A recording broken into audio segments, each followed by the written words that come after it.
बचपन से हमने यही सुना है कि ज़ॉम्बीज़ के काटने से इंसान भी ज़ॉम्बीज़ में बदल जाते हैं, पर सोचो एक लड़का ऐसा भी है जिसे ज़ॉम्बीज़ के काटने से कुछ भी नहीं हुआ, उल्टा उसे जबरदस्त शक्तियां मिल गई जिससे पूरा ज़ॉम्बी समाज डरा हुआ था। जी हाँ, ये कहानी है एक ऐसे लड़के की जो इंसानों पे सबसे बड़ा खतरा माने जाने वाले ज़ॉम्बीज़ की दुनिया में रहता था। दरअसल 20 साल पहले अचानक ही इन ज़ॉम्बीज़ ने शहर पर धावा बोल दिया, जहां इन्हें मारने का सिर्फ एक ही तरीका था, उनके लोहे जैसे मजबूत दिल को पूरी तरह से चकनाचूर करना। लेकिन ऐसा करना समुराई युग के लोगों के लिए टेढ़ी खीर साबित हुई, क्योंकि अमेरिका से आने वाली बंदूकें अभी फ्यूचर की बात थी। अब साल दर साल इन ज़ॉम्बीज़ ने पूरी धरती पर तबाही मचा दी। वो लोगों को मारते या फिर उन्हें अपने ही जैसा बना देते। आखिरकार अपनी जान बचाने के लिए लोग मजबूत किले में छिप गए और सफर करने के लिए या फिर राशन लाने जाने के लिए वो फुल पैक ट्रेनों का इस्तेमाल करने लगे। कहानी की शुरुआत इसी तरह के एक मजबूत किले में ट्रेनों की मरम्मत करने वाले आइको से होती है, जिसका सपना इस दुनिया का आयरन मैन बनना था। Love you 3000। वहीं दूसरी ओर आइको एक ऐसे हथियार पर काम कर रहा था जो ज़ॉम्बी के लोहे वाले दिल को आर पार कर सके। उसका मानना था कि दीवारों के पीछे छिपकर बचने की कोशिश करने वाले लोग डरपोक है, असली मर्द तो वो है जो दुश्मन का सामना करके लड़ते लड़ते मर जाए।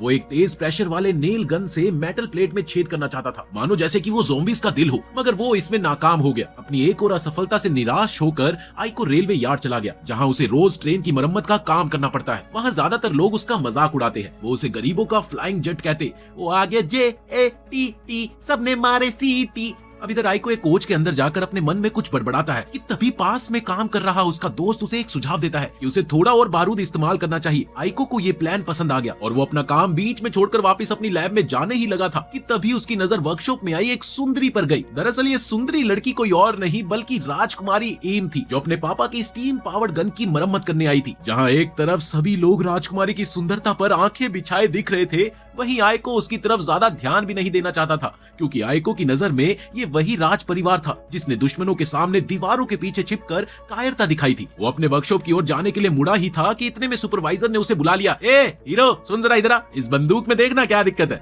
दरअसल आइको वहाँ का सबसे होनहार मैकेनिक था। इधर आइको बेमन से इम से बंदूक लगभग छीन सा लेता है और उसकी जांच पड़ताल करने लगता है। इधर इसी बीच एक बंदा दौड़ता हुआ आकर बताता है, कुछ रिफ्यूजीज को लेकर एक ट्रेन आ गई है। ये सुनते ही राजकुमारी चौंक गई, क्योंकि ट्रेन तो अगले दिन आनी थी। इधर बातों बातों में पता चलता है कि बीच रास्ते का कोई स्टेशन पूरी तरह से तबाह हो चुका है, इसीलिए ट्रेन ने वहां रुकने की जगह सीधा यहां आने का मन बना लिया। थोड़ी ही देर में पूरे रेलवे यार्ड के लोग उस ट्रेन के इर्द गिर्द जमा हो गए, जहां डॉक्टर ट्रेन से आने वाले हर आदमी की जांच कर रहे थे कि कहीं वो अफेक्टेड तो नहीं।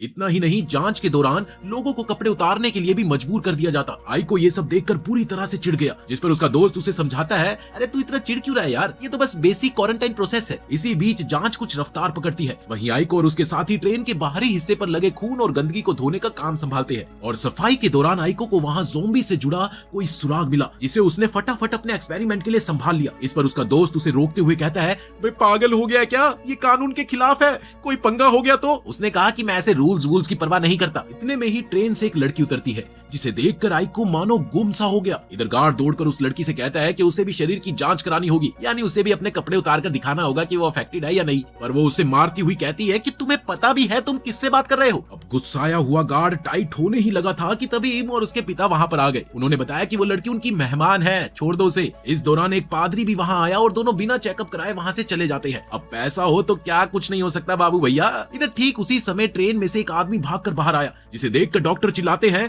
कि वो ज़ॉम्बी के वायरस से अफेक्टेड है। बस फिर क्या था, ये सुनते ही गार्ड ने हवा में फायर करके उसे गिराने पर मजबूर कर दिया और अगले ही पल उसे चारों ओर से घेर लिया। अब आदमी ने बहुत कोशिश की, यहाँ तक कि वो उनके सामने गिड़गिड़ाया भी कि मैं ज़ॉम्बी नहीं हूँ, प्लीज मुझे जाने दो, मैं ज़ॉम्बी नहीं हूँ। मगर गार्ड्स उसे जान से मारने को तैयार थे। इसी बीच आइको ने जोर से स्टॉप चिल्लाया, स्टॉप, और भागकर सीधा उस आदमी के आगे खड़ा हो गया। उसने बताया कि रूल्स के मुताबिक अगर किसी इंसान पर ज़ॉम्बी होने का शक है तो उसे 3 दिन जेल में रखने का सिस्टम है। ये सुनते ही गार्ड्स और गुस्सा हो गए। बस फिर क्या था, उसकी पिटाई धुलाई शुरू हो गई। हमें सिखाएगा तू। इसी दौरान आइको के बैग से ज़ॉम्बी का वो सुराग निकल गया, जिसे देखते ही सब लोग डर गए। अब सब यही सोचने लगते हैं कि कहीं आइको खुद अफेक्टेड तो नहीं। पर तभी मौके का फायदा उठाकर उस आदमी ने वहां से भागने की सोची, पर अगले ही पल गार्ड्स ने उसे अपनी स्टीम पावर्ड बंदूकों से गोली मार दी, जिससे उसकी मौके पर ही मौत हो गई। अब आदमी के मरते वक्त उन्हें ये समझ आ गया कि असल में वो अफेक्टेड नहीं बल्कि एक आम इंसान था। पर गार्ड्स को इस बात से घंटा फर्क पड़ना था, लिहाजा वो उस बॉडी को ठिकाने लगाने के लिए ले जाते हैं। इधर आइको बुरी तरह से टूट जाता है और उन्हें कोसता है कि क्या उनकी इंसानियत मर चुकी है। जिस पर इम के पिता कहते हैं कि कि एक गरीब मैकेनिक को इस तरह जवान लड़ाने का कोई हक नहीं। इसी बीच उनका बॉडीगार्ड कुरुसु आइको को बेहोश कर देता है और इम के पिता उसे जेल में डालने का आदेश दे देते हैं। उधर इम को ये बात कुछ खास पसंद नहीं आई। इस पर उनके पिता कहते हैं कि कानून व्यवस्था बनाए रखना उनका फर्ज है और उसके लिए उसे जो कुछ भी करना होगा वो करेगा। देर रात मुंबई आइको से मिलने के लिए उसकी कोठरी में आई, जहां वो उससे पूछती है कि आखिर उसे कैसे मालूम था कि वो आदमी ज़ॉम्बी नहीं है। इसके जवाब में आइको कहता है कि दरअसल उसे भी नहीं पता था कि वो आदमी इंसान है या ज़ॉम्बी, मगर वो बिना किसी सबूत के उसे मरते हुए नहीं देख सकता था। वो ये भी बताता है कि उन्हें ऐसे लोगों से नफरत है जिन्होंने ज़ॉम्बी के डर के आगे इंसानियत ही छोड़ दी। उनमें इतना साहस भी नहीं है कि वो बाहर निकलकर उनसे लड़ सके। उसी वक्त एक और ट्रेन शहर के गेट पर आती है, जहाँ गार्ड उसका स्वागत करने के लिए दरवाजा खोलते हैं। मगर ये क्या, ये ट्रेन तो रुकी ही नहीं, बल्कि पास आने पर दिखता है कि ट्रेन पर ज़ॉम्बीज़ का कब्जा है। ये देखते ही जैसे ही गार्ड फाटक बंद करने को होते हैं कि तभी ट्रेन पटरी से उतरकर शहर में भयंकर धमाका कर देती है, जिससे चारों ओर आग भड़क जाती है। अगले ही पल उस धमाके से ज़ॉम्बीज़ बाहर रेंग कर आते हैं और फिर वो जिसे भी देखते हैं उस पर हमला कर देते हैं। इधर ये देखते ही मुंबई वहां से भाग गई। वही गार्ड्स भी सिचुएशन को संभालने के लिए दौड़ते हैं, जबकि अपना आइको अकेला रह जाता है। वो एक तार की मदद से अपनी कोठरी का ताला खोलता है और अपनी लैब की ओर भागता है, जहां उसका हथियार था। उधर प्रीस्ट और ईम के पिता के साथ कई बड़े लोग ईम को वहीं छोड़कर शहर से दूर किसी सुरक्षित जगह पर भाग जाते हैं, जबकि पूरे शहर में ज़ॉम्बियों का आतंक बड़ी तेजी से बढ़ रहा था। इधर आइको अपने शेड में भागता है, जहां वो अपने हाथ को काटकर खून की कुछ बूंदे गिराता है ताकि कोई ज़ॉम्बी उसके लैब तक खींचा चला आए। और हुआ भी कुछ ऐसा ही। एक ज़ॉम्बी उसके खून के निशान पर चलता हुआ वहां आ ही गया। इधर आइको गन लेकर पूरी तरह से तैयार था, मगर ज़ॉम्बी सामने के दरवाजे से आने की बजाय छत से हमला कर देता है। अब वो उतना बेवकूफ भी नहीं था जितना सब लोग उसे मानते थे। इसके बाद आइको ज़ॉम्बी के साथ हाथापाई में उलझ गया, जहां वो अपने नए पियर्सिंग गन से उसके लोहे के दिल को आखिरकार भेदने में कामयाब हो जाता है। इसके साथ ही ज़ॉम्बी मारा गया, जिसे देखकर आइको खुशी से झूम उठता है। ये मेरा एक्सपेरिमेंट काम कर गया। मगर तभी उसे अपने हाथ में जबरदस्त दर्द महसूस हुआ। ये क्या है, जिसे ढंग से जांचने पर पता लगा कि ज़ॉम्बी ने उसे काट लिया था। अब धीरे धीरे वायरस उसके शरीर में फैलने लगा, लेकिन आइको इससे घबराया नहीं। वायरस को दिमाग तक पहुंचने से रोकने के लिए वो अपने हाथ को मेटल के बेल्ट से खूब कस देता है, पर वायरस फिर भी नहीं रुकता। तब आखिर में वो अपने गले में एक फंदा डालकर उसे मशीन की मदद से पूरी जोर से खींचता है। वो अपनी और साथ ही मशीन की पूरी ताकत लगाकर वायरस के बहाव को रोकने की कोशिश करता हुआ खुद को ये याद दिलाता है कि वो अब वो डरपोक नहीं है जो 5 साल पहले था, जब उसने अपनी बहन को अपनी आंखों के सामने मरता हुआ देखा था। अपनी एकाग्रता और विल पावर की मदद से आखिरकार उसने वायरस को आगे फैलने से रोक दिया और फिर वहीं पर बेहोश होकर गिर गया। उधर प्रिस्ट और मुंबई शहर के बीचों बीच किसी महल में पहुंचते हैं, जहां प्रिस्ट उसे बताता है कि वो अब आगे नहीं जा सकता क्योंकि उसे भी ज़ॉम्बी ने जख्मी कर दिया है। इसीलिए वो अब एक देसी बम से अपने दिल को उड़ाकर खुद को ज़ॉम्बी बनने से रोकता है। वहीं दूसरी ओर मुंबई आगे बढ़ गई, जहां उसे एक ज़ॉम्बी दिखता है, जिससे वो लड़ने के लिए तुरंत तैयार हो जाती है। पहले तो वो ज़ॉम्बी को अपने पास आने देती है और पास आते ही अपने कीलदार सैंडल से लात मारकर उसका सिर अलग कर देती है। दूसरी ओर इधर आइको होश में आकर पाता है कि वो अब भी इंसान ही है। वो बहुत खुश होता है कि इसी बीच उसका दोस्त भी वहां पर आ गया। अब मरे हुए ज़ॉम्बी को देखकर और कमरे की हालत को देखकर वो उससे पूछता है क्या उसने ही ज़ॉम्बी को मारा है, जिसके जवाब में आइको बड़े गर्व से कहता है हाँ मैंने ही मारा है। इसके बाद दोनों गले लगते हैं, जहां आइको उसे ये भी बताता है कि ज़ॉम्बी ने उसे काटा भी था। ये सुनते ही उसका दोस्त बुरी तरह से डर गया। उधर बाहर शहर का हाल भी बहुत बुरा हो चला था। इम किसी तरह गार्ड्स को संभाल रही है कि वो ज़ॉम्बीज़ की फौज को शेल्टर के भीतर ना घुसने दे। इसी बीच एक बूढ़ा आकर कहता है हमें अगले शहर जाना चाहिए, जिस पर इम कहती है कि उसके पिता ने उसे यहीं रुककर सिग्नल का इंतजार करने को कहा है। तभी मुंबई भी वहां पर आ गई, जिसने मनीष मल्होत्रा डिजाइन का एक अजीब सा सेक्सी गाउन पहना हुआ था। इस दौरान पास खड़े एक आदमी ने उसे धक्का देने की कोशिश की, मगर अपने बेमिसाल मार्शल आर्ट मूव से वो उसे तुरंत पटक देती है। बाप के सामने दादागिरी नहीं करने का, समझा। अगले ही पल वो कहती है कि यहाँ किसी भी सिग्नल का इंतजार नहीं किया जा सकता, वो खुद रास्ता साफ करेगी जिससे बाकी लोग ट्रेन तक भाग सके। इसके साथ ही वो ज़ॉम्बियों की भीड़ के बीच कूद जाती है। इधर एक ज़ॉम्बी अचानक पीछे से आकर उस पर हमला करने ही लगा था, इतने में ही वो पीछे पलटकर छुरे से उसके सिर को अलग कर देती है। साथ ही उसने कटे हुए सिर को दूसरे ज़ॉम्बियों के बीच उछाल दिया, जिससे वो गुस्से में उसके पीछे भागने लगे और बाकी लोगों को ट्रेन तक जाने का रास्ता मिल गया। इधर मूमी उन्हें शहर के टूटे फूटे हिस्सों में घुमा फिरा कर ले जाती और साथ ही अपने ओलंपिक लेवल की फुर्ती और खास हथियारों की मदद से वो खुद को बिना चोट लगाए एक एक ज़ॉम्बी के दिलों को भेद देती है। आखिरकार सब लोग ट्रेन तक सुरक्षित पहुंच जाते हैं और आइको और उसका दोस्त भी वहां पहुंचते हैं, पर गार्ड्स उन्हें ट्रेन पर चढ़ने नहीं देते। वो उनसे कहते हैं कि पहले तो उन्हें यह साबित करना पड़ेगा कि वो अफेक्टेड इन्फेक्टेड नहीं है, इसीलिए एक एक करके तुम लोग अपने कपड़े उतार कर दिखाओ। अब आइको मानने ही वाला होता है कि तभी दो ज़ॉम्बी आ जाते हैं, जिन्हें देखकर आइको ये सोचता है कि यही वो टाइम है जब वो लोगों को ये साबित कर देगा कि वो उनकी तरफ इंसानों के साथ ही है। वो ट्रेन से प्रेशर खींचकर अपनी गन चार्ज करना चाहता है, मगर उससे पहले ही मुंबई वहां पहुंचकर ज़ॉम्बी को मार गिराती है। अब इस दौरान आइको उसे पहचान जाता है और वो भी उसे पहचानती है। दोनों कहते हैं कि उन्होंने अपना लुक बदल लिया है। इधर आइको कहता है कि तुम तो मेरी उम्मीद से भी ज्यादा मजबूत हो। ओ बनिया, स्ट्रॉन्ग गर्ल, हाँ स्ट्रॉन्ग गर्ल। इसी बीच मुंबई उसे सूंघ कर समझ जाती है कि वो इंसान नहीं रहा, लेकिन वो फिर भी चुपचाप आगे बढ़ जाती है। इतने में एलीट समुराई कुरुसु कुछ और सैनिकों के साथ आकर आइको पर बंदूक तान देता है। वो उससे कहता है कि तुम्हें तो जेल में होना चाहिए था, तुम यहाँ क्या कर रहे हो। इस पर मुंबई कहती है कि वो ज़ॉम्बी नहीं है और उसे भी ट्रेन में जाने दिया जाए। इसके साथ ही सब लोग ट्रेन पर चढ़ जाते हैं और इम के लॉकेट जैसे चाबी से ट्रेन चल देती है।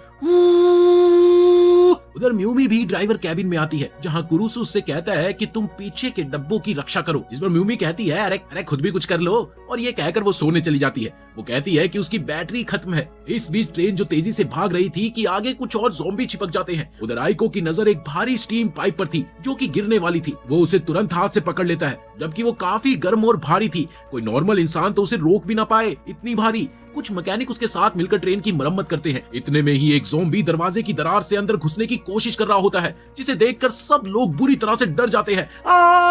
वहीं आइको मौका पाकर अपना हथियार निकालता है और तेजी से दरवाजा खोल उसे गोली मार देता है और फिर बाहर फेंक देता है। वो कहता है कि अब ज़ॉम्बी से लड़ना आसान होगा, मगर सब लोग उससे दूर हट जाते हैं। उसका लोहे जैसा दिल दिखने लगा था। अब ये देखकर आइको को भी झटका लगता है। वो कहता है कि शायद उसे वायरस को रोकना चाहिए था, पर अब बहुत देर हो चुकी है। उसके दोस्त को भी उसे देखकर अब डर लगने लगा था। इधर लोगों का ध्यान आइको पर ही था कि तभी वहां पर गश्त लगाते हुए सम्राट कुरुसु भी पहुंच गया। अपनी बंदूक की नोक ताने उसने जैसे ही लोगों से पूछा कि कहां है ज़ॉम्बी, बस फिर क्या था, सभी ने एक साथ आइको की ओर इशारा कर दिया। इधर आइको अपनी सफाई देने की कोशिश ही कर रहा था कि इतने में सम्राट कुरुसु ने बिना कुछ सोचे समझे एकदम से उसे गोली मार दी, ढिशक्यां। और साथ ही सैनिकों को यह आदेश भी दे दिया कि वो तुरंत ही दरवाजा बंद कर दे, ताकि वो कभी भी लौट कर ना आ पाए। कुरुसु का वो वार इतना तगड़ा था कि आइको लगभग बेहोश सा होने लगा। उसका शरीर बाहर रेलवे पटरी पर पड़ा था, जहां ढेर सारे ज़ॉम्बी धीरे धीरे उसकी ओर बढ़ रहे थे।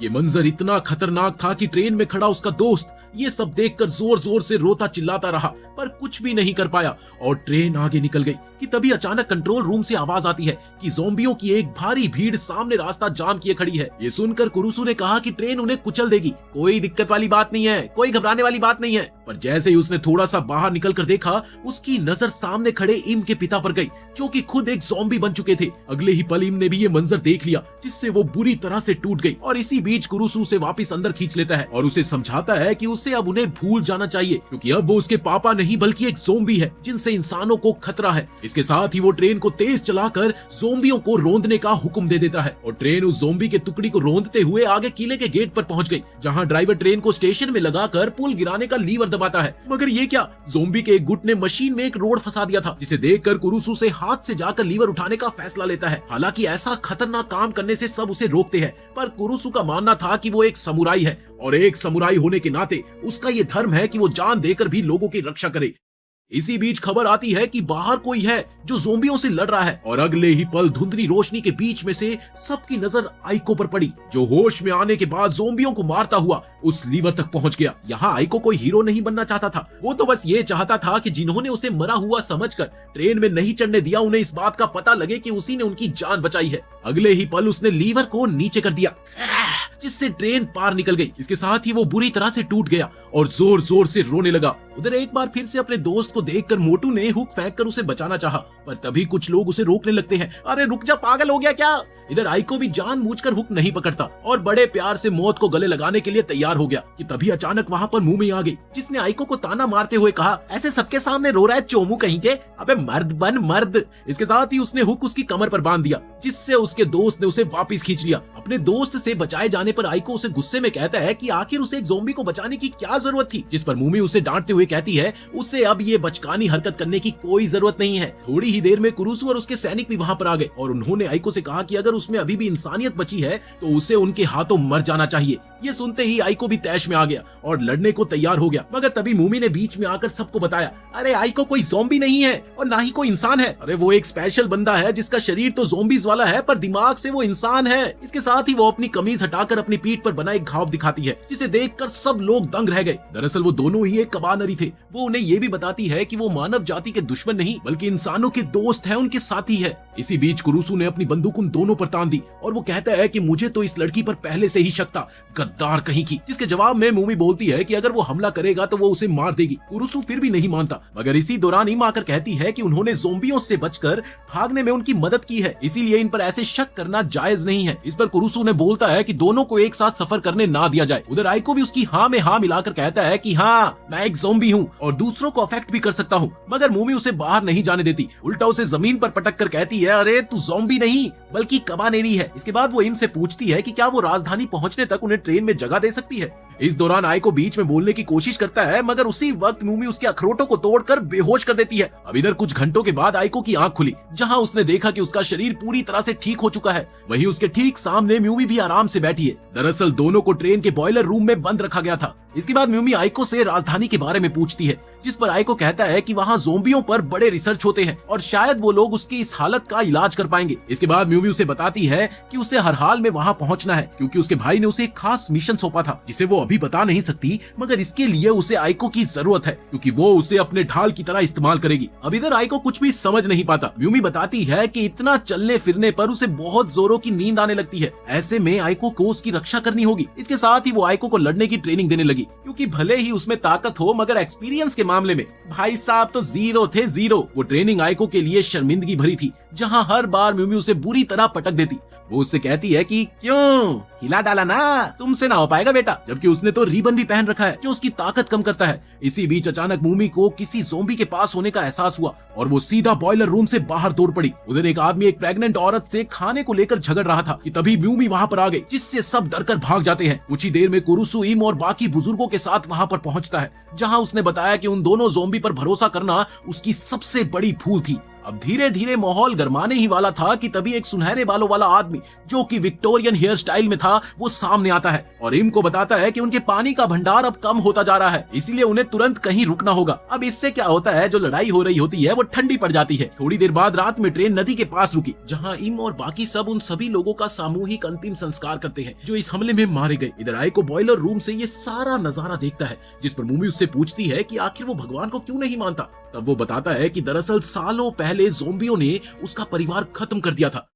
इस पर मूमी कहती है कि उसका भी यही हाल है। इसके बाद उसकी नजर आइको के हाथों में पड़े पत्थर पर गई। वो बड़े बेबाकी से पूछती है कि अब ये क्या है। आइको अपना दस्ताना हटाकर पत्थर दिखाता है। इसके साथ ही वो अपनी पुरानी कहानी बताता है कि एक बार वो और उसकी छोटी बहन नदी किनारे बैठे थे कि तभी ज़ॉम्बियों ने उनके शहर पर हमला कर दिया। सब बड़े लोग भाग गए, केवल वो और उसकी छोटी बहन ही अकेले छूट गए थे। इसी बीच एक ज़ॉम्बी ने उसकी बहन को काट लिया। आग! वो मदद के लिए बहुत भागा, मगर किसी ने उसका साथ ही नहीं दिया। वापस लौटकर जब उसकी नजर अपनी बहन पर पड़ी तो उसने देखा कि उसकी बहन ज़ॉम्बी बनने लगी थी। वो पल इतना इमोशनल था कि आइको खुद को रोक नहीं पाया और अपनी बहन को गले लगाकर वो खूब रोया। उसने अपनी बहन से अपनी नाकामी के लिए माफी मांगी और उसे बदलने से रोकने के लिए एक बम लगाकर उसका दिल उड़ा दिया। बस तभी से वो पत्थर लिए घूमता है और इसे अपनी बहन की आखिरी निशानी मानता है। वो ये भी कहता है कि उस दिन उसे भागना नहीं चाहिए था, बल्कि अपनी बहन के साथ वहीं पर मर जाना चाहिए था, मगर उसका पछताना बिल्कुल ही मतलब था। उसी समय किसी बूढ़े आदमी के कहने पर कुछ गांव वाले बॉयलर रूम के बाहर पहुंच जाते हैं, जिनका मकसद आइको और मूमी को खत्म करना था कि तभी इम भी वहां पर आ गई और वो उन्हें रोकना चाहती थी, पर सभी ने लगभग रट सी लगा रखी थी कि उन्हें ज़ॉम्बी को मार देना होगा। इधर इम बॉयलर रूम में गई, जहां मूमी पहले से ही सब कुछ सुन चुकी थी। उसने बिना किसी देर के इम से कहा कि अब वो इन लोगों को वही देने वाली है जो वो चाहते थे। अगले ही पल वो दरवाजे से कूद कर बाहर आई, जिससे वहां मौजूद सभी लोग डर गए और लड़ने को तैयार हो गए। इसी दौरान आइको भी वहां पर आ गया और उसने बात संभालते हुए मूमी को कहा, डोंट डू, जस्ट चिल। इतने में मूमी एक दफा फिर ज़ॉम्बी की गंध पाकर वहां से चली गई। अब इधर इम सोचती है कि उसे लोगों का डर दूर करना होगा, इसलिए उसने अगले ही पल आइको पर हमला कर दिया। उसने आइको पर एक छुरा चलाया, जिसे आइको रोक लेता है, जिस पर इम ने उससे पूछा, तुम पलटवार क्यों नहीं करते। इसके जवाब में आइको बताता है कि 5 साल पहले उसने अपनी बहन को ये वादा किया था कि वो कभी ना किसी लड़ाई से भागेगा और ना ही किसी निर्दोष की बलि देगा, वो ज़ॉम्बियों से लड़ेगा। आइको की इन बातों को सुनकर इन लोगों से पूछती है, हाँ भाई बोलो, अब भी किसी को कोई शक है। इस पर सब पीछे हट जाते हैं और जो ये सारी प्लानिंग कर रहा था वो दूर खड़ा निराश रह जाता है। थोड़ी ही देर में इम आइको से माफी मांगती है ये जो कुछ भी हुआ ये मेरी मजबूरी थी। वहीं आइको भी उसकी मजबूरी समझता है। मगर ये क्या, अचानक आइको खून की कमी की वजह से जमीन पर ढेर हो गया। इसी बीच उधर मूमी कॉमन एरिया में बच्चों के साथ खेल रही थी, जहाँ कोई भी माँ अब उससे उतना नहीं डर रही थी। खेल के दौरान वो बताती है कि उसे बड़ी जोर की भूख लगी है, पर वो आम इंसानों की तरह नॉर्मल खाना नहीं खाती, बल्कि उसे तो खून चाहिए होता है। ये सुनते ही सब लोग बुरी तरह से चौंक जाते हैं। इसी बीच शोर मचता है कि कोई प्रेग्नेंट औरत ज़ॉम्बी बन गई है। ये सुनकर मूमी झटपट उधर भागती है और कुछ योद्धाओं की तलवार छीनकर उस औरत के दिल पर वार करना चाहती है। इधर कुछ लोगों ने आवाज देकर उसे रोकना चाहा, अरे रुक जाओ, पर मूमी सुन ही नहीं पाती और इसके साथ ही 2 बार वार करके वो उसे मार देती है। इधर दूसरी तरफ इम आइको की मदद कर रही है, पर आइको कमजोर होने की वजह से खुद को नहीं संभाल पाता। उसके अंदर का ज़ॉम्बी जागने लगा और वो इम के खून का प्यासा बन गया। वो लगभग इम पर धावा बोलते हुए उसे नीचे पटक देता है। उधर इम को कुछ भी समझ नहीं आता कि आखिर आइको ऐसा क्यों कर रहा है। उधर बाहर लोग म्यूमी पर गुस्सा हो रहे थे कि आखिर उसने प्रेग्नेंट औरत को बिना सोचे समझे ऐसे क्यों मार डाला, जिस पर म्यूमी जवाब देती है कि वो माँ और बच्चे दोनों ही ज़ॉम्बी थे, पागलो, उनको कोई बचा ही नहीं सकता था। तब म्यूमी अचानक से महसूस करती है कि एक जबरदस्त ज़ॉम्बी सेना उनकी ओर बढ़ रही है। इधर बॉयलर रूम में आइको इम को काटने ही वाला है कि कुरुसु आकर उसे हटाता है, जिससे आइको को झटका लगा और वो होश में आ गया। अपनी इन हरकतों को याद करके वो बुरी तरह से घबरा गया। इधर कुरुसु उस पर बंदूक तानकर उसे मारने ही वाला था कि तभी म्यूमी वहां आकर इम को बताती है कि अब उन्हें निकलना होगा, क्योंकि ज़ॉम्बी की एक बड़ी सेना उनकी ओर आ रही है। अब ये सुनते ही सब लोग बुरी तरह से घबरा गए और इधर ट्रेन दोबारा चलने लगी, जहां पर गार्ड रक्षा करने की कोशिश करते हैं। पर ये क्या, ज़ॉम्बी तो ट्रेन पर चिपक ही गए, जैसे फेविकोल का कोई जोड़ हो। उधर गार्ड लोगों के कहने पर आइको और म्यूमी को वापस बॉयलर रूम में बंद कर देते हैं, क्योंकि ज्यादातर लोगों को उनके साथ लड़ना मंजूर नहीं था। उन्हें ये शक था कि म्यूमी और आइको की वजह से ही ज़ॉम्बी यहाँ पर खींचे चले आए हैं। इधर बूढ़े इम पर दबाव डालते हैं कि वो उनकी कैप्टन बनने के लायक ही नहीं है, इसलिए मास्टर की चाबी वो उन्हें सौंप दे, जिस पर इम मान जाती है। इधर चाबी मिलते ही बूढ़े आदमी ने ड्राइवर को कहकर ट्रेन पहाड़ों की ओर मुड़वा दी, जिस पर इम उसका विरोध करती है। उसने चिल्लाकर कहा कि आप लोगों का दिमाग तो ठिकाने पर है या नहीं, पता भी है कि वहाँ कितने ज़ॉम्बी होंगे, ये बहुत खतरनाक हो सकता है। पर इसे वो बूढ़ा आदमी अनसुना कर देता है और उसे रसोई में जाकर अपना काम करने को कहता है। अरे जा यार, अपना रसोई में जाकर काम कर। उधर आइको म्यूमी को बताता है कि उसने इम पर हमला करके बहुत बड़ी गलती कर दी, जिस पर म्यूमी उसे समझाती है कि ये कोई बड़ी बात नहीं थी, उन्हें बस भूख लगी थी और कुछ भी तो नहीं। थोड़ी ही देर में कुछ आदमी आइको के दोस्तों को भी बंदी बनाकर उसी डिब्बे में डाल देते हैं, बस ये कहकर कि उन्हें ज़ॉम्बी का तरफदार नहीं चाहिए। इसके साथ ही आइको का दोस्त उसे उसकी पियर्सिंग गन लौटा देता है, जो शायद अब उसके लड़ाई में काम आ सके। थोड़ी ही देर में ट्रेन एक पुल से गुजरती है, जहां बहुत ही भारी संख्या में ऊपर से ज़ॉम्बी कूद आते हैं। इतना ही नहीं, उनमें से एक ज़ॉम्बी तो इतना खास था कि उसे तलवार चलानी भी आती थी। वो लोगों को ऐसे काटता जा रहा था, ऐसे काटता जा रहा था कि मानो वो इंसान नहीं गाजर मूली हो। अब इधर मूमी उसे देखकर समझ जाती है कि ये एक स्पेशल ज़ॉम्बी है। अगले ही पल उसने ज़ॉम्बी पर खिड़की से गोली चलाई, ढिशक्याओं। मगर वो ज़ॉम्बी इतना फुर्तीला था कि वो वहां से बच निकला। उस अकेले ज़ॉम्बी ने न जाने कितने लोगों को मारकर उन्हें भी ज़ॉम्बी बना दिया। अब जैसे जैसे शहर नजदीक आ रहा था, डिब्बे में ज़ॉम्बीज़ की गिनती बढ़ती जा रही थी। वो बूढ़ा चाहता है कि अफेक्टेड डिब्बे काट दिए जाए, मगर इस पर इम कहती है कि वो लोगों की मदद करेगी। उसने योद्धाओं को साथ लेकर ये कमान संभाली। इस दौरान एक भारी भरकम आदमी कुरुसु को सुझाव देता है, ज़ॉम्बीज़ का सर उड़ाना दिल पर वार करने से आसान है मेरे दोस्त। अब ये बात सुनते ही कुरुसु तुरंत तलवार लेने दौड़ गया। वहीं इसी बीच लोग भी उसे रोकने की कोशिश करते हैं। अरे रुक जा मेरे भाई। एक और जहां एक लड़का ज़ॉम्बियों का हाथ खींचकर अफेक्टेड हो गया, उसने अपने दिल में बम लगाकर खुद को उड़ा दिया ताकि वो उनकी तरह इंसानों पर खतरा न बन सके। वहीं दूसरी ओर धमाका इतना भयंकर था कि उससे बैरल ही फूट जाता है। इधर कुरुसु अपनी तलवार लेकर लौट आया और उसने एक एक करके ज़ॉम्बियों को खत्म करना शुरू कर दिया। अब उधर आइको भी इमरजेंसी एग्जिट से निकल आया ताकि वो उस तलवारबाज ज़ॉम्बी को रोक सके। इस दौरान म्यूमी भी उसके साथ थी। टनल से बाहर निकलते हुए उन्होंने कई सारे ज़ॉम्बीज़ को मार गिराया। वहीं बेचारी म्यूमी के गन की स्टीम खत्म हो गई और वो इतना थक चुकी थी कि ट्रेन की छत पर ही सो गई। उधर कुरुसु बाकी ज़ॉम्बियों से निपट ही रहा था कि तभी उसका सामना स्मार्ट तलवारबाज ज़ॉम्बी से हो गया। पहले तो कुरुसु उसे देखकर थोड़ा हैरत में पड़ गया कि कोई ज़ॉम्बी हथियार कैसे चला रहा है। इसके बाद ज्यादा ना सोचते हुए वो उससे भिड़ गया। उसने ज़ॉम्बी को उस होल तक ढकेल दिया जो धमाके से ट्रेन की दीवारों पर हुआ था। अगले ही पल उसने ज़ॉम्बी के दिल पर वार करना चाहा, पर ये क्या, उसकी तो तलवार ही टूट गई। जिसके बाद ज़ॉम्बी ने उसके शरीर में तलवार घुसा दी। इस दौरान कुछ लोग गोलियां चलाकर कुरुसु को बचाते हैं और उधर आइको म्यूमी को छत पर हुक से बांध देता है ताकि वो गिर ना जाए। इसी बीच म्यूमी उससे कहती है कि जीत के आना है लौंडे, और वो दोबारा से सो जाती है। थोड़ी ही देर में आइको के दोस्त भी वहाँ पर आ जाते हैं जिन्हें वो म्यूमी की देखभाल करने को कहता है, तुम इसका ध्यान रखना। इधर जैसे ही आइको आगे बढ़ा उसे भी गजब की भूख महसूस हुई, जिससे अगले ही पल उसका शरीर कमजोर पड़ता गया। उधर वो तलवारबाज ज़ॉम्बी बचे हुए लोगों पर कहर ढा रहा था कि तभी आइको ऊपर से झांकते हुए चिल्लाता है, कोई मुझे खून दो, मैं तुम्हें ज़ॉम्बी से आजादी दूंगा। अब आइको की ये बात सुनकर शुरू में तो लोग हिचकिचाए, पर तभी इम ऊपर आ गई और वो अपना हाथ काटते हुए कहती है, ये लो खून, लेकिन बदले में तुम हमारे लिए लड़ोगे ना। इधर खून की खुशबू से ज़ॉम्बी तलवारबाज भी उसकी ओर लपका, पर इस दफा कुरुसु ने उसे रोक लिया। उधर आइको ने इनके हाथ से खून चूसा और जैसे ही खून उसके लोहे के दिल तक पहुंचा उसमें जबरदस्त ताकत आ गई। इसके साथ ही वो तलवारबाज पर टूट पड़ा। आइको ने उसे जमीन पर पटक दिया और अगले ही पल अपने पियर्सिंग गन से उसका दिल छेद देता है। ये देखकर पास खड़ी इम बहुत खुश होती है और वो आइको के लिए तालियां बजाने लगती है। साथ ही पूरी ट्रेन के लोग भी उसके लिए नारे लगाने लगते हैं, लाल फूल नीला फूल, आइको भैया ब्यूटीफुल। इसके बाद सब ट्रेन की सफाई और मरम्मत करने में लग गए। वहीं आइको और म्यूमी को बॉडीगार्ड बनने की जिम्मेदारी दी गई। अब इधर इम को उसकी चाबी और कैप्टनशिप वापस मिल जाती है, जहां वो ऐलान करती है कि आइको और म्यूमी हमारे साथ राजधानी तक जाएंगे और अगर उन्हें भूख लगेगी तो मैं उन्हें खून दूंगी। जिस पर कुरुसु कहता है कि वो अकेली दोनों को खून नहीं दे सकती, मगर तभी आइको के दोस्त और खुद कुरुसु भी खून देने के लिए राजी हो जाते हैं। इसके साथ ही ट्रेन राजधानी की ओर चल पड़ती है। इसके बाद जल्द ही वो अजीब सुनहरा बंदा आइको की पियर्सिंग गन देखकर वैसे ही गन्स बनाने लगता है जो ज़ॉम्बी के दिल को भेद सके। अब इधर आइको भी ज़ॉम्बी के दिल से निकले मेटल को तलवार पर चढ़ाने का प्रयोग करता है ताकि तलवार और ज्यादा मजबूत हो जाए। इतने में अचानक से ट्रेन रुक जाती है। दरअसल ड्राइवर ने इमरजेंसी ब्रेक लगाया था। इधर ईम के पूछताछ में पता चलता है कि जिस शहर में उन्हें रुकना था वो जवाब ही नहीं दे रहा। असल में शहर ज़ॉम्बियों के हाथों तबाह हो चुका था, मगर कुछ लोग अब भी वहाँ पर जिंदा थे। इसलिए ईम उनके लिए एक बचाव दल भेजती है जो कि कुछ बचे लोगों को लेकर आते हैं। इस दौरान म्यूमी एक आदमी को देखती है जो कि उसकी जान पहचान का होता है। वो उसे वहाँ से गुजरते वक्त बाहर बुलाता है, सुनो जरा। जहाँ म्यूमी को ये पता चलता है कि उस ईमू नामक आदमी के पास म्यूमी के भाई के लिए खास खबर है। कुछ सरकारी अफसर ह्यूमन विरोधी हथियार जमा कर रहे हैं, इसीलिए उसके भाई को सतर्क रहना चाहिए। इस पर म्यूमी कहती है कि उसका भाई पहले ही उसे निकाल चुका है, वो कुछ नहीं करेगा। ये सुनते ही इनू ने अचानक म्यूमी पर हमला कर दिया, पर म्यूमी उसे रोक लेती है और वो उसे लगभग धमकाते हुए कहती है कि ये गलती दोबारा मत करना वरना मैं तुम्हारी जान ले लूंगी। इस पर इनू ने अपनी पिस्टल निकाल कर म्यूमी के पेट पर लगा दी और वो उससे कहता है कि तेरा भाई भी तुझे तब तक ही रखेगा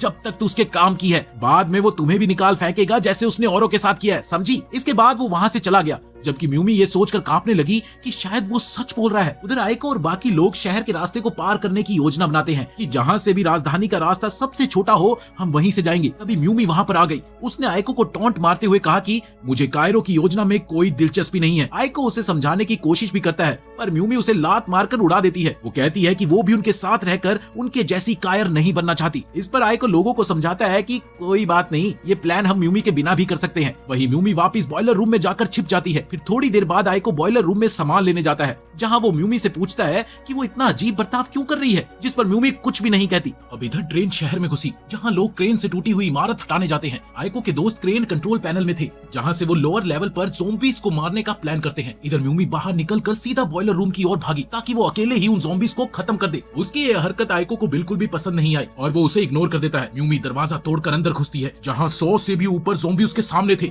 वो बम गोली चाकू से एक एक करके सबको मारने लगी और इसी दौरान वो खुद भी थोड़ी सी घायल हो गई। वहीं कुछ देर बाद आइको और उसके दोस्त भी उसी जगह पर पहुंच गए जहां म्यूमी पहले से मौजूद थी। वो पाते हैं कि म्यूमी ने पहले ही कई सारे ज़ॉम्बी को मार गिराया। वो ताना मारते हुए आइको को भी बच्चा दिमाग बोलती है, पर आइको उसकी बात अनसुनी करके बॉयलर चालू करता है। वहीं उसके साथी क्रेन से मलबा हटाते हैं, लेकिन तभी उनकी नजर टावर पर गई, जहां हजारों ज़ॉम्बीज टावर पर चढ़ रहे हैं। ये देखकर सब पूरी तरह से डर गए। आइको बॉयलर को हाई पावर में चलाता है, पर ज़ॉम्बी इतनी बड़ी तादाद में थे कि यह हमला उनके लिए कुछ भी नहीं था। इसीलिए वो लोग फैसला करते हैं कि उनको ट्रेन की ओर लौटना चाहिए। लेकिन इस दौरान म्यूमी का कहीं भी पता नहीं चलता और आइको तय करता है कि वो उसे भूल कर पहले तो अपने साथियों को बचाएगा। वो उनसे कहता है कि वो लोग ट्रेन की तरफ चले जाएं। जाओ ट्रेन की तरफ जाओ, जबकि वो यहाँ पर क्रेन चलाएगा वरना खतरा बढ़ सकता है। इधर जब आइको उस मलबे और मेटल के ढेर को पटरियों से हटाने की कोशिश कर रहा होता है, तभी उसकी नजर बाहर लड़ती हुई म्यूमी पर पड़ी, जो कि बहुत कमजोर और हताश दिख रही थी, मगर फिर भी खुद को साबित करने पर तुली हुई थी कि वो डरपोक नहीं है। उसकी हालत चाहे जैसी भी थी, लेकिन फिर भी वो अपनी आखिरी हद तक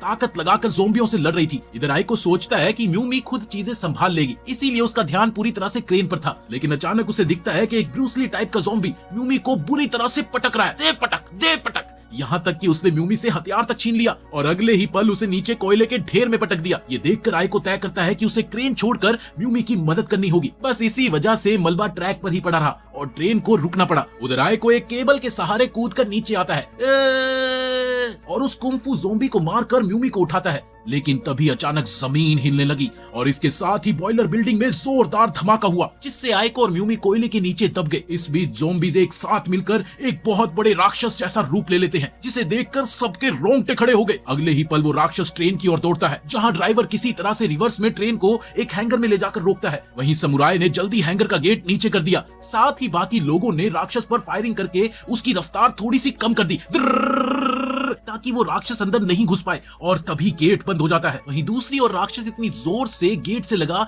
कि ज़ोंबियों का झुंड ही टूट गया। उसी वक्त उधर म्यूमी को एक डरावना सपना दिखा, जहां उसने देखा कि उसकी एक दोस्त को सिर्फ इसलिए मार डाला गया क्योंकि उसमें ज़ोंबी के बदलने के लक्षण दिखे थे। इससे म्यूमी बुरी तरह से डर गई, मगर उसने किसी तरह से अपने जज्बात छिपा लिए, क्योंकि उसका मुंह बोला भाई, जो दरअसल उसका मास्टर था, तुरंत वहां से निकलना चाहता था। नींद से जागने पर उसे एहसास हुआ कि वो मलबे के नीचे दबी हुई है और अब वो और ज्यादा अफेक्टेड हो गई है। कुछ देर बाद आइको मलबा हटाते हुए कहता है उसने क्रेन छोड़कर उसे बचाने की गलती की, सिर्फ इसलिए ताकि वो उसकी जान बचा सके। इस पर म्यूमी कहती है कि वो उसे छोड़कर चला जाए, वो खुद यहाँ से निकल जाएगी और साथ ही ज़ोंबियों का भी सफाया कर देगी। जिस पर आइको जवाब देता है कि वो एक चट्टान के नीचे फंसी हुई है और अभी वो इतनी कमजोर है कि कुछ नहीं कर पाएगी। लेकिन तभी म्यूमी के शरीर में ज़ोंबी का खून हावी होने लगा, जिससे वो बुरी तरह से डर गई कि कहीं वो सच में ज़ोंबी ना बन जाए। इस बीच आइको जल्दी से उसे बोतल बंद खून पिलाता है, जो वो अपने साथ लाया था, जिसे पीकर म्यूमी ने बेहतर महसूस किया। तभी आइको की नजर सामने की ओर गई, जहां एक ज़ोंबी का झुंड उनकी ओर आ रहा था। वो सोचता है कि पहले इनसे निपट लिया जाए, लेकिन फिर वो म्यूमी को देखता है। उसका मानना था कि जब तक वो लड़ सकता है वो लड़ेगा,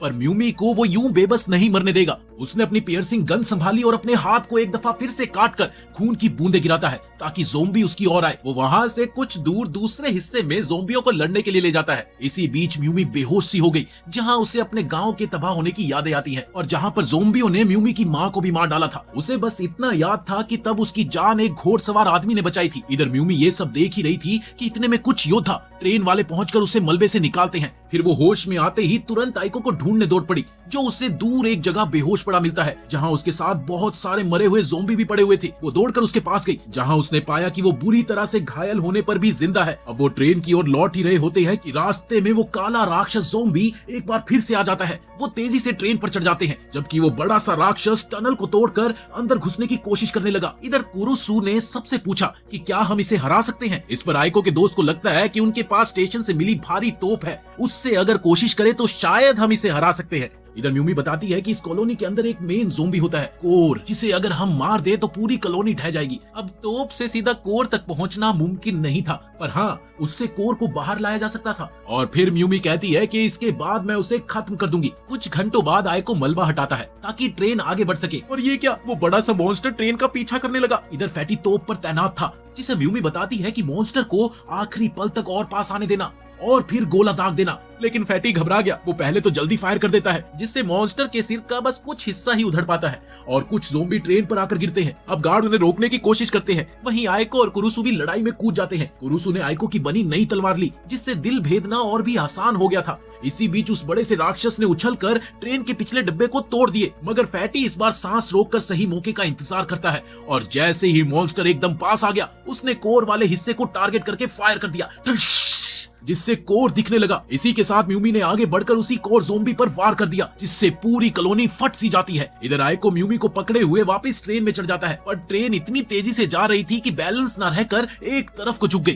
तबीम लाउड स्पीकर से सबको कहती है कृपया अपनी दाईं ओर झुक जाए ताकि ट्रेन बैलेंस हो सके, वरना अगला स्टेशन यमराज का घर होगा। लेकिन अगले ही पल सबने जोर लगाया और इस तरह ट्रेन पटरी पर आ गई और फिर वो सही सलामत शहर पार कर जाते हैं। थोड़ी देर बाद ही ट्रेन किसी और शहर की ओर पहुंचती है, जहां उन्हें संकेत मिलते हैं कि लोग अब भी जिंदा है। सब लोग खुश हो जाते हैं। वो आगे जाकर स्टेशन पर रुकते हैं। इम वहां के मेयर से मिलने का सोचती है। वहीं आइको और वो सुनहरा इंजीनियर बताते हैं कि जेट बुलेट बनाने का मटेरियल खत्म हो चुका है और ट्रेन की मरम्मत के लिए भी सामान चाहिए। इस पर इम कहती है कि वो सारा सामान आज ही खरीद ले, क्योंकि हम कल निकलेंगे। शहर के बाजार में सब टीमें जाकर जरूरी सामान लेती हैं। लड़कियां खाना और कपड़े खरीदती हैं। वहीं आइको और उसका दोस्त ट्रेन के पुर्जे ये सब खरीदने में लगते हैं। उधर इम मेयर के घर जाती है, मगर वो नहीं मिलता, इसीलिए वो किसी मिनिस्टर से मिलती है। उसने मिनिस्टर को आइको द्वारा बनाई जेट बुलेट की ताकत दिखाई, जिसे देखकर मंत्री तो बहुत ज्यादा खुश हुआ। इसीलिए वो बदले में लोगों के लिए खाना और घायलों को शहर में रखने के लिए मान जाते हैं। अगली सुबह सभी उठकर बाहर देखते हैं कि एक काली ट्रेन स्टेशन में दाखिल हो रही है। तमाम लोग जमा होकर उनके लिए तालियां बजाते हैं। दरअसल वो ट्रेन लिबरेटर्स की थी,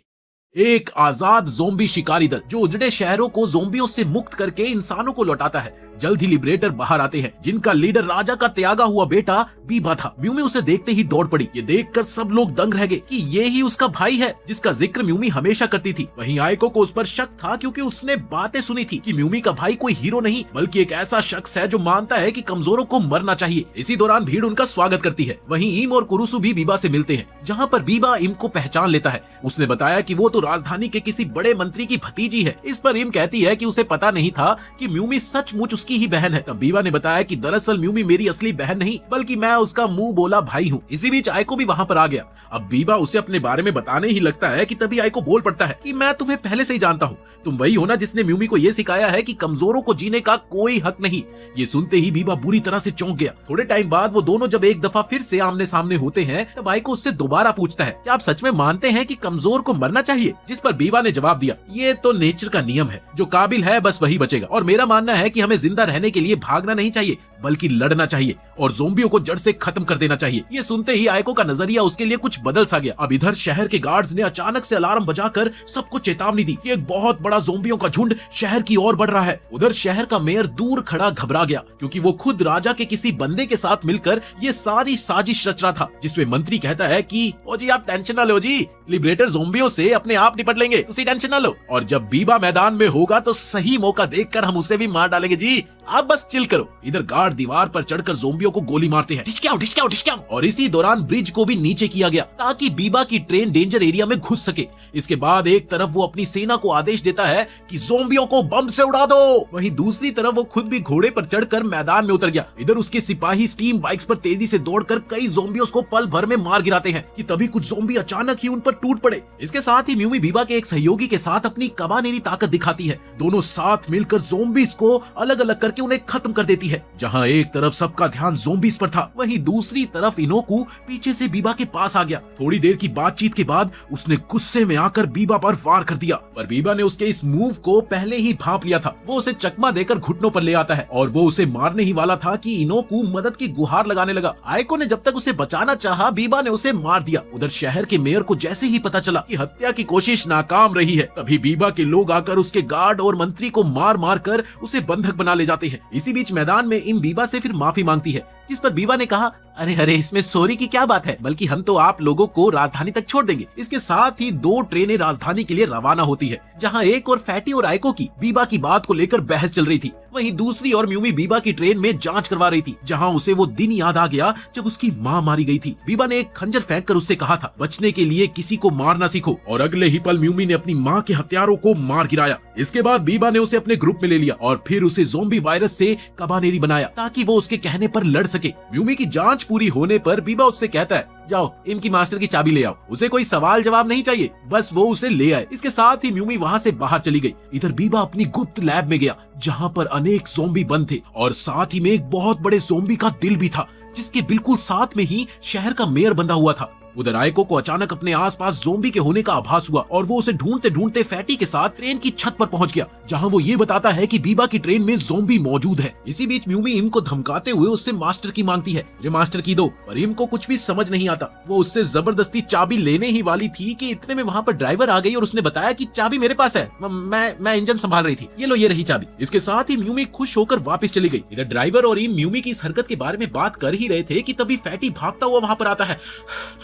आइको को कुछ गड़बड़ पता लगी है, सभी उसके साथ चलो। दूसरी ओर म्यूमी वो चाबी बीबा को देती है, मगर वो चाबी देखते ही तुरंत समझ गया कि ये चाबी नकली है। वो उसे बताता है, अरे तुम्हारे साथ धोखा हुआ है, शायद इम और बाकी लोग तुम पर भरोसा नहीं करते। और तभी आइको भी वहाँ पर पहुँच गया। उसने जैसे ही दरवाजा खटखटाया, बीबा ने म्यूमी से कहा, देख अगर इसने जबरदस्ती अंदर आने की कोशिश की ना तो मैं इसे मार दूंगा, ऐसे ही दिमाग का दही हो रखा है। इस पर म्यूमी उसे भरोसा दिलाती है कि वो उसे बाहर से ही वापस लौटा देगी और इसके साथ ही वो बाहर निकल गई। इधर आइको म्यूमी से पूछता है कि आखिर बीबा की ट्रेन में ज़ोंबी क्यों है, जिस पर म्यूमी कहती है, अच्छा ज़ोंबीज, वो तो बस रिसर्च के लिए हैं और कुछ नहीं। वो उससे दोबारा पूछता है कि क्या तुम्हें भी ऐसे ही ज़ोंबी बनाया गया। इस पर म्यूमी चौंक कर बोलती है कि ये उसका पर्सनल डिसीजन था, वो नहीं समझेगा, उसे अपनी जान बचानी थी। इसके साथ ही वो जाने ही लगी थी कि आइको उसे रोक कर कहता है, तुम गलत आदमी का साथ दे रही हो, बीबा अच्छा आदमी नहीं है। लेकिन ये क्या? ये बात म्यूमी को इतनी बुरी लगी कि उसने आयको को धक्का दे दिया और कहा कि तुम मेरे भाई को नहीं जानते, और वो अंदर चली गई। और इस दौरान पीछे खड़े इम और फैटी ने ये सारी बातें सुन ली। अगले दिन उनकी ट्रेन एक और स्टेशन पर रुकती है, जहाँ का मेयर बीबा और उसकी टीम को आने नहीं देता। मतलब इम की ट्रेन अब बीबा से अलग हो जाएगी। ये सोचकर इम को कुछ राहत मिली,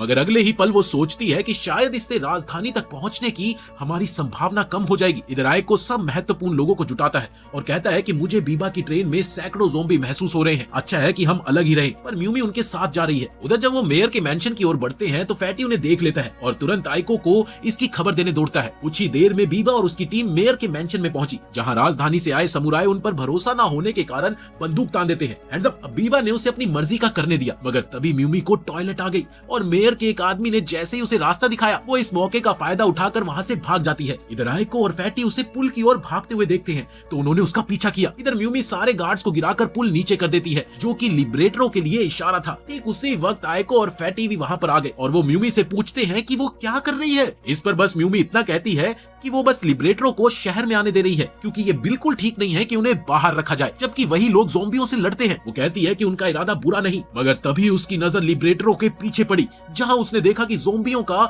एक बहुत बड़ा हुजूम उनके साथ चला आ रहा है। ये देखकर शहर के गार्ड्स की तो पैंट गीली हो गई, गीली। कि तभी आयको पुल बंद करने के लिए दौड़ पड़ा, पर उसकी ये कोशिश नाकाम हो जाती है और इसी के साथ ज़ॉम्बी शहर में घुस जाते हैं और जो भी उनके सामने आता वो उसे मारते जाते। उधर उस समुराय का ध्यान जैसे ही थोड़ा सा भटका, बीबा ने अगले ही पल उसे मार डाला। वही दूसरा समुराय भी उसके बॉडीगार्ड के हाथों मारा जाता है। इसके बाद बीबा ने गला घोंट कर उसके आखिरी गार्ड को भी खत्म कर दिया। इधर इम हथियार उठाकर उसे रुकने को कहती है। बीबा के बॉडीगार्ड पर तो भूत सवार था, उसने चाकू उठाकर उसकी ओर फेंका, पर शुक्र है कि ड्राइवर बीच में आकर इनको बचा लेती है। और इसके बाद बीबा ने मेयर को भी मौत के घाट उतार दिया। बाहर म्यूमी ये देखकर दहल जाती है कि इन सब की वजह सिर्फ और सिर्फ वो है जिसने पुल नीचे किया। उधर आयको और फैटी ट्रेन के पास पहुंचते हैं, जहां शहर के समुराय ज़ॉम्बियों को रोकने की कोशिश कर रहे थे। इधर कुरुसु सोचता है कि वो इम को लेने जाएगा, पर उसे क्या पता था कि इम को बीबा और उसके आदमियों ने बंधक बना लिया है। कुरुसु देखता है कि वो लोग इम को बीबा की ट्रेन में ले जा रहे हैं। उधर ट्रेन के अंदर बीबा अपनी फीमेल बॉडीगार्ड के साथ था, जो ये अच्छे से जानती थी कि वो आज मारी जाने वाली है। बीबा ने उसे खास सीरम लगाया, जिससे वो फ्यूज्ड कॉलोनी की कोर बन गई। उसके शरीर से मेटल की कुछ चीजें निकलती है, जो मरे हुए ज़ॉम्बियों के शरीर को खींचकर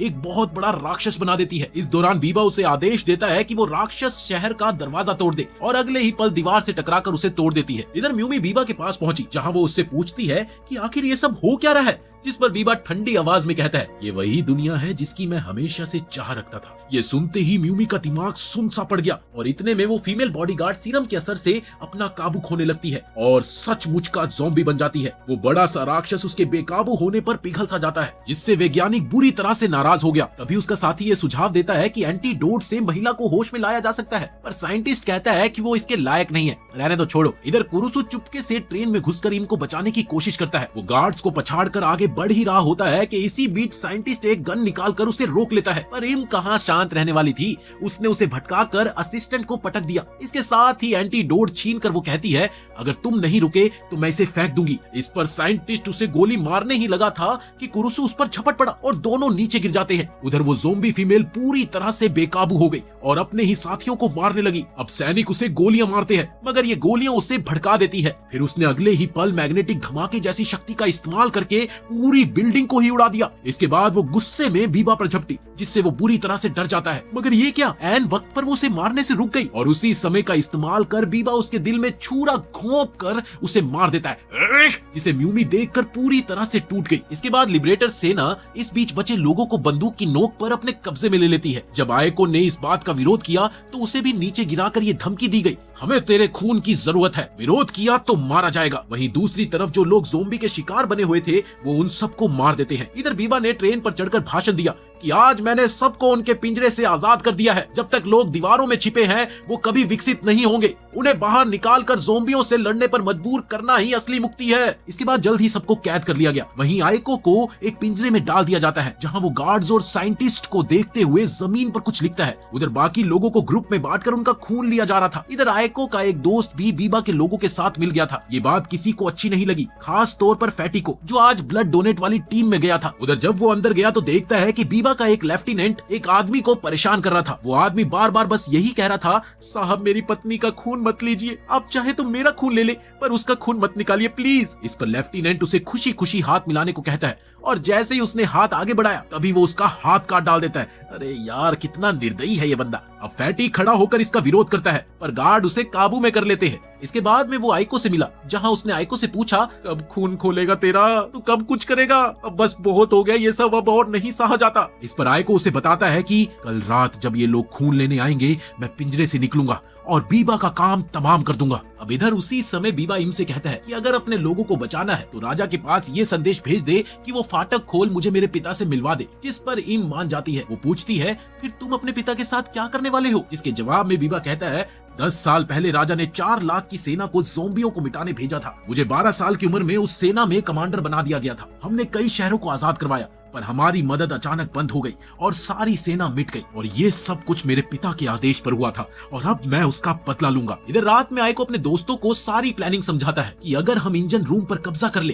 तो बीबा को हमारी शर्तें माननी ही होगी और बाकी बंधकों को छोड़ना पड़ेगा। सब यही मानते हैं कि ये जोखिम भरा काम है मगर इसके अलावा उनके पास कोई और ऑप्शन था ही नहीं। वो आइको का साथ देंगे, हर हाल में साथ देंगे। फिर समय आता है खून लेने का। जैसे ही लिबरेटर आते हैं उनके आने से पहले ही सब लोहे की रोड और बाकी औजार के साथ तैयार हो जाते हैं। इधर आइको तार से पिंजरा खोलकर उसी लाइन में खड़ा हो जाता है जहां लोग खून देने जा रहे थे। वहीं गार्ड्स को ये आभास हो जाता है कि वो आजाद है और वो उसे घेर लेते हैं। लेकिन ठीक उसी समय आइको के दोस्तों ने स्टीम छोड़कर दुश्मनों का ध्यान भटका दिया पर वो लोग उन पर काबू पा लेते हैं। आइको का वो दोस्त जो दूसरे दल से मिला हुआ था, फैटी उसे भी मारना चाहता है मगर आइको ये कहकर उसे रोकता है कि असल में वो उनके लिए जासूसी कर रहा है। उसी वक्त लेफ्टिनेंट भी वहां पर पहुंच गया और विद्रोहियों पर टूट पड़ा। इसी बीच आइको उसके वार को रोककर उसे दीवार में दे मारता है जिससे लेफ्टिनेंट समझ गया कि आइको बहुत ज्यादा ताकतवर है पर उसके पास बंदूक थी। उसने तुरंत एक गोली आइको की ओर ताक दी पर ऐन वक्त पर फैटी उस पर हमला करके आइको को बचा लेता है। उधर बीबा ये सब सुनकर म्यूमी को उन्हें रोकने के लिए भेजता है पर वो हिचकिचाती है। जिस पर वो कहता है, अगर तू ये काम नहीं करेगी तो मैं वो दवा बंद कर दूंगा जो तुझे इंसान बनाए रखती है, समझी? लेकिन इसके बाद भी म्यूमी ने अपने दोस्तों को चोट पहुंचाने से इनकार कर दिया। तब बीबा उसे हटाने का आदेश देता है जिसे सुनते ही म्यूमी वहां से भागने लगी। वो सिपाहियों को पटकते हुए आगे बढ़ ही रही थी कि तभी एक लेफ्टिनेंट उसे नीचे गिरा देता है। बीबा के आदेश पर उसके सहायक उसे बेहोश करने वाला इंजेक्शन लगा देते हैं जहाँ म्यूमी बेहोशी में भी आइको को पुकारती है, आइको। उधर आइको और फैटी तेजी से आगे बढ़ते हैं। बाकी दोस्त लिबरेटरों को रोकते हैं और इसी दौरान वो इंजन रूम के पास पहुंच गए लेकिन कोई भी चाबी फिट ही नहीं बैठती। अब आइको धमाका करके ताला तोड़ना चाह रहा था लेकिन तभी बीबा और उसके आदमी आ जाते हैं। इसके बाद बीबा बताता है कि वो जानता था कि आइको विद्रोह करेगा इसलिए उसने चाबी बदल दी थी। वो कहता है कि तुम्हारी ये बगावत खत्म बच्चे और इसके साथ ही वो आइको पर गोली चला देता है लेकिन फैटी तभी बीच में आकर गोलियां खा लेता है और तब वो कहता है, उस रोज कुरुसु ने जब तुझे गोली मारी थी तब मैं कुछ भी नहीं कर पाया दोस्त, पर आज मैं ऐसा कर पाया, मुझे बहुत ज्यादा खुशी है। और इसके साथ ही वो शांति से मर जाता है। इस घटना से आइको फूट फूट कर रोता है मगर बीबा उससे पूछता है कि अपने दोस्त को खोकर कैसा महसूस कर रहे हो तुम? ये सुनते ही आइको को गुस्सा आ गया और वो उस पर टूट पड़ा पर बीबा का राइट हैंड उसे गिराकर पीटने लगता है। इसी बीच बीबा म्यूमी को बुलाता है, जाओ और आइको को मार डालो। वो पूरी तरह से उसके वश में थी। आइको कुछ बोल ना पाए इससे पहले म्यूमी उसकी छाती में छुरा घोंपकर उसे ट्रेन से बाहर फेंक देती है जिस पर बीबा उसे शाबाशी देता हुआ आगे बढ़ जाता है। शाबाश शाबाश। वहीं म्यूमी एक मूर्ति सी जड़ होकर खड़ी रह जाती है। थोड़ी देर बाद आइको के दोस्त उस जगह पर पहुंचते हैं और वो वहाँ फैटी को मरा हुआ पाते हैं। तभी सिपाही कहता है कि अपने डिब्बे में लौट जाओ लेकिन एक लड़की चीख कर कहती है, मारना है तो हमें भी यहीं पर मार डालो। मगर बीबा के लोग उन्हें छोड़ देते हैं और इसके साथ ही वो सब फैटी को लेकर चले जाते हैं। इधर इंजन रूम में बीबा म्यूमी से कहता है कि मेरा पिता हमेशा से कायर था। जब एक रात बत्ती गुल हुई उसने डर कर अपनी तलवार चला दी जिससे मैं घायल हो गया था। जब उसे इस बात का पता चला तो उसने कोई जिम्मेदारी न लेते हुए सब कुछ डर पर डाल दिया। तभी से मैं उनसे नफरत करता हूँ और जिंदगी भर करता रहूंगा और अब मैं उसे और उसके पूरे शहर को मिटा दूंगा। इसके बाद वो म्यूमी को वो सीरम लगाता है जो उसे फ्यूज्ड कॉलोनी की कोर बना देगा और जिसे वो राजधानी के फाटक को तोड़ने के लिए इस्तेमाल करेगा। इधर राजधानी में राजा जनता को बताता है कि बीबा कितना निर्दयी है, उसने एक शहर तबाह कर दिया मगर डरो मत, हम उसे हरा देंगे। लेकिन इसी दौरान एक ऑपरेटर आकर उसे एक बहुत बड़े मॉन्स्टर की सूचना देता है लेकिन ये क्या, राजा उसे ही मार देता है। उसका मानना था कि ज्यादा जानकारी डर फैलाती है।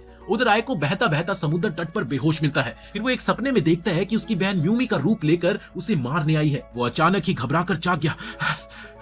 उसने फैटी की मौत को अपनी गलती मानी कि इसी बीच उसकी नजर एक ज़ॉम्बी पर गई, जिससे वो डरकर एक जहाज के मलबे में छिप गया। इधर इम की ट्रेन जैसे ही राजधानी पहुंचती है, वैसे ही मैसेंजर राजा को बताते हैं इम ने बीबा को कैद कर लिया है। ये सुनते ही राजा उन्हें अंदर आने देता है। इम एक तरफ का ड्रामा करती है कि उसने बीबा को पकड़ा है ताकि उसके लोगों को शहर में जगह मिल सके। इस पर उसके अंकल और दूसरे अफसर को विश्वास सा नहीं होता। वो कहते हैं कि वाकई इतनी आसानी से। तब इम बताती है कि सब ने बहुत मेहनत की और पूछती है क्या हमें शहर में रहने की जगह मिल सकती है। इसके जवाब में अफसर एक हफ्ते के लिए जेल में क्वारंटीन करने के लिए मान जाता है, जिसे इम तुरंत मान जाती है। इसके बाद उसे और बीबा को महल में बुलाया गया। उधर कुरुसु आइको से पूछता है आखिर तुम भाग क्यों गए, जिस पर आइको ने जवाब दिया मैं कुछ भी नहीं कर पाया। इसके बाद कुरुसु ने उसके मनोबल को बढ़ाते हुए कहा कि चलो अब वो टाइम आ चुका है कि हम सब साथ मिलकर सबको बचाएं। पर आइको मना करता है, जिससे कुरुसु उसे गुस्से से वहीं छोड़कर चला जाता है और आइको एक बार फिर से टूटकर रोने लगता है। इधर राजा के दरबार में बीबा घुटनों पर था। उसने अपने पिता से कहा कि अगर आपने मुझे कभी बेटा माना है तो खुद अपने हाथों से मुझे मार दीजिए। ये सुनते ही राजा ने वही खंजर उठाया जो कभी उसने बीबा को दिया था, मगर ये क्या, खंजर खोलते ही एक पिन उसकी हथेली में चुभ गई। इसके बाद अचानक वो सबको बताने लगा कि मुझे इंसानों और ज़ॉम्बियों में फर्क पता चल जाता है और यहाँ भी एक ज़ॉम्बी है। ये सुनते ही वहाँ मौजूद लोग सतर्क हो गए और अगले ही पल राजा में ज़ॉम्बी के लक्षण दिखने लगे, जिससे घबराकर एक गार्ड ने उसे गोली मार दी। राजा नहीं मरता। इस पर बीबा लगभग पूरे बदले हुए हाव भाव में कहता है कि और मारो, एक गोली काफी नहीं होगी इनके लिए। इसके साथ ही लोगों ने उसे गोलियों से छलनी कर दिया। इसके बाद बीबा उठकर अपने बाप की लाश से कहता है देखा मैंने तुम्हें नहीं मारा, ये तो वो डर था जिसने लोगों को ऐसा करने पर मजबूर कर दिया। और इसके साथ ही वो उसकी छाती में खंजर घोंप देता है। अब इधर पूरे शहर में दहशत फैल गई कि कुछ ज़ॉम्बीज़ अभी भी छिपे हुए हैं और उनके आसपास ही हैं। इस डर से लोग आपस में ही एक दूसरे पर टूट पड़े, जबकि उधर इम का अंकल उसे सुरक्षित जगह पर ले जाता है। और इसी दौरान बीबा की नजर एक आदमी पर गई जो उसके पिता की बॉडी को पैर से रौंद रहा था। वो उसे तुरंत गोली मार देता है और राजा की कुर्सी पर बैठकर अपने पुराने पलों को याद करता है। उधर कुरुसु एक बाइक ठीक करके आइको के पास गया, जहाँ उसने आइको को बताया कि दरअसल तुम्हें म्यूमी ने मारा नहीं बल्कि बचाया है, और अगर तुम्हें मेरी बातों पर भरोसा नहीं है तो तुम अपने घाव देखो। वो घाव बिल्कुल तुम्हारे दिल के करीब है पर दिल पर नहीं है। वो चाहती तो वो तुम्हारे दिल पर भी वार कर सकती थी। इसका मतलब म्यूमी ने तुम्हें बचाया है, मगर उसका ऐसा करने का क्या फायदा, तुम तो उसे बचाने तक नहीं जा रहे हो। ये सुनकर आइको को हिम्मत मिलती है। खैर उधर म्यूमी शहर में फैली लाशों के बीच भटक रही थी। वो धीरे धीरे और ज्यादा अफेक्टेड हो रही थी और इस दौरान उसे अपनी माँ की बात याद आ गई। उसकी माँ कहती थी कि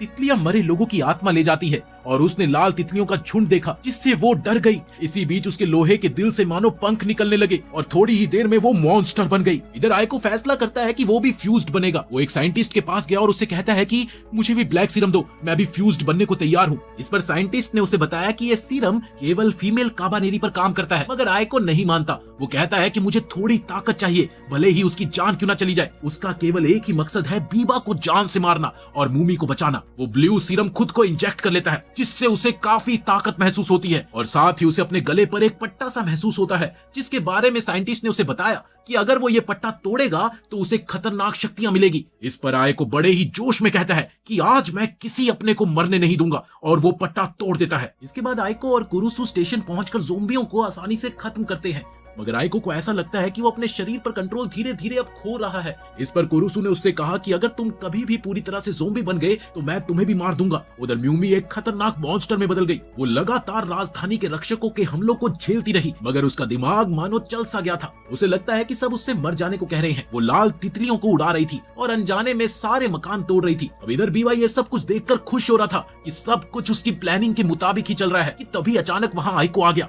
लोग उस पर गोली चलाते हैं पर वो सबको पछाड़ देता है। उधर कुरुसु ऊपर से हमलावरों को रोकता है। इधर बीबा का एक आदमी आइको पर ट्रेन चलाने की कोशिश करता है, मगर आइको एक ही झटके में गार्ड्स को हटाकर मैग्नेटिक पल्स सा छोड़ता है, जिससे ट्रेन हवा में उछलकर फट जाती है। आइको को भी समझ नहीं आया कि आखिर ये हुआ कैसे। उसकी बॉडी लगभग पूरी तरह से आउट ऑफ कंट्रोल हो रही थी। तभी बीबा के एक साथी ने उस पर फिर से वार किया, जिसे आइको ब्लॉक करके उसके दिल में तलवार घुसा देता है। उधर दूर खड़ा बीबा सारा तमाशा देख रहा होता है। इसी दौरान उसके एक लैब असिस्टेंट ने पास में आकर उसे ये बोलकर एंटीडोट पकड़ा दिया कि अगर जरूरत हो तो इसका इस्तेमाल करना। इसके बाद बीबा अपना पट्टा ढीला करने लगा ताकि उसकी छुपी हुई ताकत बाहर आ सके। अब उधर आइको और कुरुसु आगे बढ़ते हैं कि तभी पुल टूट जाता है। इस दौरान कुरुसु ज़ॉम्बी के झुंड से अकेला लड़ने लगा और वो आइको से कहता है तू म्यूमी के पास जा, मैं इसे देखता हूँ। इसके बाद आइको म्यूमी को पुकारता हुआ आगे बढ़ने लगा, म्यूमी, कि तभी बीबा सामने आ गया और उसके बाद दोनों में भयंकर युद्ध छिड़ गया, जहां बीबा ने आइको पर वार करके उसकी छाती को जरा सा चीर दिया। बस फिर क्या था, गुस्साए आयको ने इस मौके पर उसकी तलवार पकड़कर तोड़ दी और उस पर कूद पड़ा, लेकिन बीबा बच निकला। और इसके बाद आयको अपनी मैग्नेटिक पल्स से उसे दूर फेंककर जैसे ही उसे खत्म करने लगा कि तभी उसकी आंखों के आगे धुंधलापन आ गया और वो वहीं पर बेहोश हो गया। अब इस दौरान बीबा सोचता है कि यही मौका है, इसलिए वो चुपके से पीछे जाकर आयको पर वार करने जाता है। लेकिन उसी समय म्यूमी लाल तितलियों में एक नीली तितली देखती है और उसकी ओर अपना हाथ बढ़ाती है, जिससे वो पत्थर जो कि आयको की बहन की निशानी होती है वो पानी में गिर जाता है। पानी की वो आवाज सुनते ही आयको को होश आ गया और उसने अगले ही पल पलटकर बीबा को छुरा घोंप दिया। इसके बाद आयको ने म्यूमी के पास जाकर उसे गले से लगा लिया और साथ ही उसे वो एंटीडोट भी लगा दिया। एंटीडोट तुरंत ही असर करता है और म्यूमी फिर से नॉर्मल हो जाती है। वो देखती है कि आयको बेहोश सा है, वो उसके पास जाती है, मगर इस बीच बीबा एक बार फिर आयको पर वार करके उसे खत्म करना चाहता है। उसने जैसे अपनी बंदूक उसकी ओर की, इतने में म्यूमी ने एक लोहे की नोक से उसका दिल छलनी कर दिया। जिसके बाद वो कहती है कि माफ करना, पर हम कमजोर होकर भी जिंदा रहेंगे और अपने सपने जिएंगे। इसके साथ ही ये एनिमे यहीं पर खत्म होता है और ऐसे ही मजेदार एनिमे सुनने के लिए हमारे चैनल को सब्सक्राइब कर ले। मिलते हैं अगली वीडियो में।